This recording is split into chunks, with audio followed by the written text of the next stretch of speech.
आगरा में कोरोना ने जेल की सलाखों को भी भेदना शुरू कर दिया है। आगरा के केंद्रीय कारागार का सजा याफ्ता कैदी कोरोना पॉजिटिव निकला है। दरअसल झांसी के रहने वाले कोरोना संक्रमित कैदी 60 वर्षीय वीरेंद्र कुमार को ब्लड प्रेशर बढ़ने और ब्रेन स्ट्रोक होने पर 3 मई को सरोजनी नायडू मेडिकल कॉलेज में इलाज के लिए भर्ती कराया गया था। 4 मई को सैंपल लिया गया था और बुधवार को आई रिपोर्ट में कैदी में कोरोना संक्रमण की पुष्टि हुई है। जेल में बंदी के कोरोना पॉजिटिव मिलने पर जेल परिसर को सैनिटाइज कराया गया। जेल में पहले से ही सैनिटाइजेशन हो रहा था और मुलाकात बंद थी। स्टाफ को भी सैनिटाइज होने के बाद ही अंदर जाने दिया जा रहा है। एक बंदी वीरेंद्र कुमार नाम का एक बंदी जो कि झांसी से स्थानांतरित होकर के दिसंबर 2019 में यहाँ पर दाखिल किया गया था आजीवन कारावास का बंदी होने के कारण। वो बंदी पिछले जब से इस कारागार में आया है तब से कभी भी वो कारागार से बाहर नहीं गया है। पहली बार ये 3 मई को इसको बंदी को हाई ब्लड प्रेशर और ब्रेन स्ट्रोक की शिकायत थी। उसके आधार पर चिकित्सा अधिकारी की सलाह के आधार पर उनको वहाँ पे विशेष उपचार हेतु एसएन मेडिकल कॉलेज भेजा गया था, जहाँ पर बंदी 3 मई से भर्ती होकर के उपचार प्राप्त कर रहा है। कल सायंकाल हमें ये जानकारी प्राप्त हुई, एक रिपोर्ट प्राप्त हुई कि ये बंदी कोरोना पॉजिटिव पाया गया है। जहाँ तक क्योंकि पिछले 1.5 महीने में न बंदी की कोई मुलाकात हुई है, बंदी हॉस्पिटल जाने के पहले कभी भी बाहर गया नहीं, कभी कोई अदालत नहीं गया। और चूँकि बंदियों की मुलाकात पूरी तरह से पिछले 1.5 महीने से प्रतिबंधित है, तो किसी भी बाहरी व्यक्ति से भी इसकी मुलाकात नहीं हुई है। किसी भी तरीके से बाहरी व्यक्ति से कंटैक्ट में ये नहीं आया है। अब हम लोग ये प्रयास कर रहे हैं, जब कंटैक्ट ट्रेसिंग करने का प्रयास कर रहे हैं, तो अभी तक कोई जानकारी प्राप्त नहीं हुई है, क्योंकि कोई भी बंदी अथवा कोई भी स्टाफ सुरक्षाकर्मी किसी भी बंदी में इस प्रकार के सिम्टम्स या उसकी हिस्ट्री अभी तक पाई नहीं।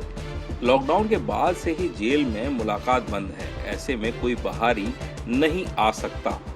ये कैदी सेंट्रल जेल में दिसंबर 2019 से रह रहा है। आशंका यह भी है कि वह जेल परिसर में ही संक्रमित हो गया हो, क्योंकि जेल के कई कर्मचारी बाहर से आते हैं। दूसरी आशंका यह भी है कि कैदी एसएन मेडिकल कॉलेज में इलाज के दौरान संक्रमित हुआ हो। जेल में संक्रमण कैसे पहुंचा, प्रशासन को ये ट्रेस कर पाना सबसे बड़ी चुनौती बना हुआ है। जेल प्रशासन के अनुरोध पर प्रशासन इस कैदी की रीसैंपलिंग भी कराएगा, ताकि कोरोना को लेकर कोई कंफ्यूजन न रहे। कल ही जब ये जानकारी हमें प्राप्त हुई, तो उसके बाद तत्काल हमने सीएमओ जनपद के सीएमओ साहब से बात की और बात करके वस्तुस्थिति से बताई और उनको हिस्ट्री बताई कि यहाँ पर कोई इस प्रकार की हिस्ट्री नहीं रही है, बंदी कभी बाहर नहीं गया है।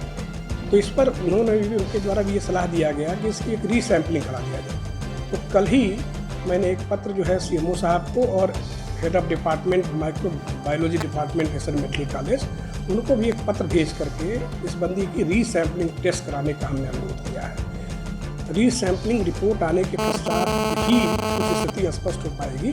और जहाँ तक कुछ ऐसे बंदी जो कि इसके संपर्क में रहे हैं, लगातार उसके आसपास उस बैरक में रहने वाले बंदी या उसके संपर्क में रहने वाले बंदी को, उन सभी बंदियों को आइडेंटिफाई करके पूरी तरीके से क्वारंटाइन कर दिया गया है। करीब 14 बंदी ऐसे हैं जो कि किसी न किसी तरीके से उस बंदी के संपर्क में रहे या कंटैक्ट में रहे। उन सभी बंदियों को आइडेंटिफाई करके उनको क्वारंटाइन कर दिया गया है। इसके अलावा जो हमारा जो स्टाफ, जो सुरक्षाकर्मी थे, उनको भी मतलब एक तरह से, चूँकि बंदी को कोरोना पॉजिटिव होने के बाद उसको शिफ्ट कर दिया गया है एक कोरोना वार्ड में, तो हमारे वो कार्मिक भी, सुरक्षा कार्मिक भी अब उससे बिल्कुल बाहर है जो है। और तमाम जो भी मतलब एहतियाती कदम लेने की ज़रूरत है, वो सारा कदम हम लोग उठा रहे हैं। वहीं अब संक्रमित कैदी के संपर्क में आने वाले 14 अन्य कैदियों को जेल में ही क्वारंटीन कर दिया गया है। साथ ही कर्मचारियों की सूची तैयार की जा रही है। इन सभी का कोरोना टेस्ट भी कराया जाएगा। आपको बता दें कि केंद्रीय कारागार में क्षमता से अधिक बंदी रह रहे हैं। इस समय सेंट्रल जेल में करीब 1950 कैदी रह रहे हैं। ऐसे में एक बैरिक में 50 से अधिक बंदी रहते हैं।